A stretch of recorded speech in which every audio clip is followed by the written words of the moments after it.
Ahí escuchábamos al jefe de noticias de TC de Televisión, Jorge Rendón, narrando los minutos de terror que vivieron allá en la matriz de TC en la ciudad de Guayaquil. Vamos a continuar conversando, analizando lo que está pasando acá en el Ecuador. En esta oportunidad le doy la bienvenida a Jorge Ortiz, connotado periodista de larga trayectoria acá en el Ecuador, para que nos dé su apreciación, su criterio sobre lo que vivieron ahí en TC y también sobre lo que está pasando en esta guerra que tiene un tema muy particular, la guerra comunicacional.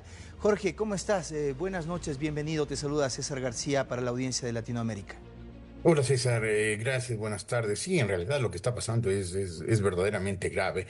Es un desafío del crimen organizado al Estado ecuatoriano. El Estado ecuatoriano ayer, a través del gobierno, el presidente Noboa emitió un decreto declarando el estado de emergencia e inmediatamente respondió el crimen organizado con esta ofensiva, que es decir, que es mandar un mensaje. Aquí no manda el gobierno, aquí mandamos nosotros. Ujú. Y en ese sentido, de acuerdo a la experiencia que tú tienes en la historia, ¿hay antecedentes, a pesar de lo que hemos visto en Colombia, en la guerra de los 90, Sendero Luminoso en el Perú, en Argentina? ¿Algo similar en la región hemos vivido alguna vez, en la cual de frente se metan a un canal de televisión para enviar un mensaje potente de que esto que tú acabas de decir está ocurriendo? Sí, ha ocurrido más de una vez. Las bandas organizadas, narcotráfico, simplemente delincuentes, han tomado medios de comunicación para enviar mensajes en vivo. Lo que pasa es que, claro, en el Ecuador no hemos estado acostumbrados a ese tipo de acciones. El Ecuador ha sido, en general, un país más bien pacífico, más bien tranquilo. Y este tipo de desafíos así amplios al Estado, a las instituciones, no ha ocurrido. Creo que es la primera vez en que hay una alerta nacional. Hay un intento evidente por menoscabar el poder del Estado, por asumir, en este caso las bandas criminales, el crimen organizado, el narcotráfico, por asumir el control del Estado, planteándole un desafío al país. Ahora, ese es exactamente eso, un desafío. Vamos a ver el país a través de sus cuerpos de seguridad cómo reacciona y cuándo.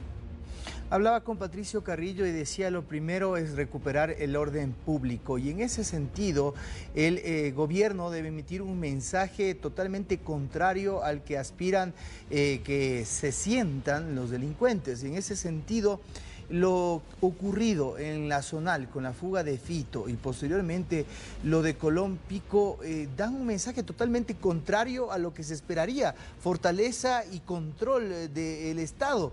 En ese sentido, ¿qué se puede esperar en las próximas horas, luego de que el COSEP está reunido ahora y que se necesitan medidas urgentes y además contundentes?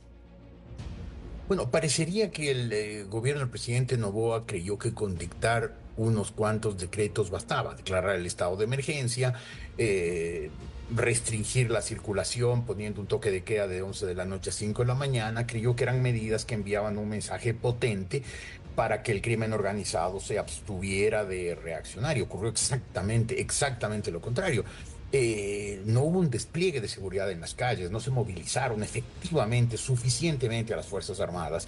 Y claro, simplemente pues el crimen organizado encontró de alguna manera el terreno despejado para atacar, para responder a los decretos del gobierno. Por eso yo espero que el presidente Noboa haya comprendido que no basta con dictar los decretos.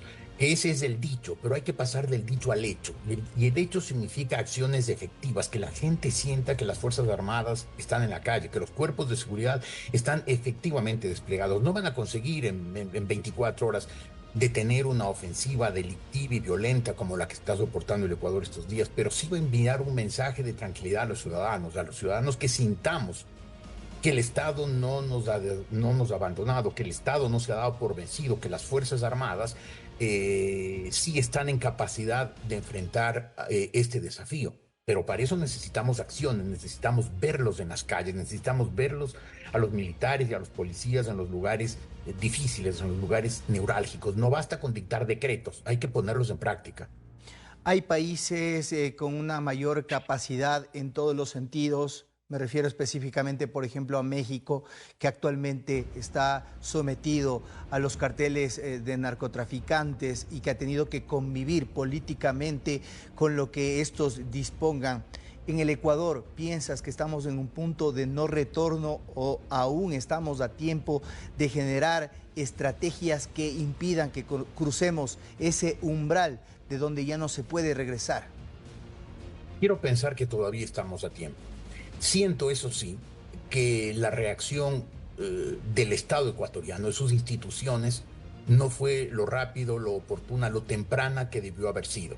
Creo que hace ya un largo rato, cuando empezó a evidenciarse que el crimen organizado estaba ganando espacio, creo que la reacción debió haber sido rápida, efectiva, contundente.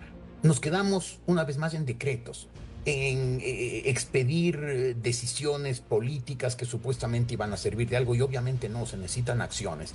Eh, Quiero creer que si hoy el Estado ecuatoriano reacciona bien, los cuerpos de seguridad funcionan, el Poder Judicial, que ha tenido tantas complicidades con el narcotráfico, con el crimen organizado, si el Poder Judicial, los jueces decentes, los fiscales decentes, que hay y muchos, reaccionan, creo que estamos a tiempo de enfrentar al crimen organizado, de detener esta ofensiva, pero tenemos que ver acciones ya, no más decretos, más acciones concretas, prácticas, efectivas, visibles. Gracias, Jorge Ortiz, periodista de larga trayectoria acá en el Ecuador, participando en este espacio de análisis de lo que está pasando acá en nuestro país. Excelente noche, Jorge, un abrazo. Gracias, igualmente.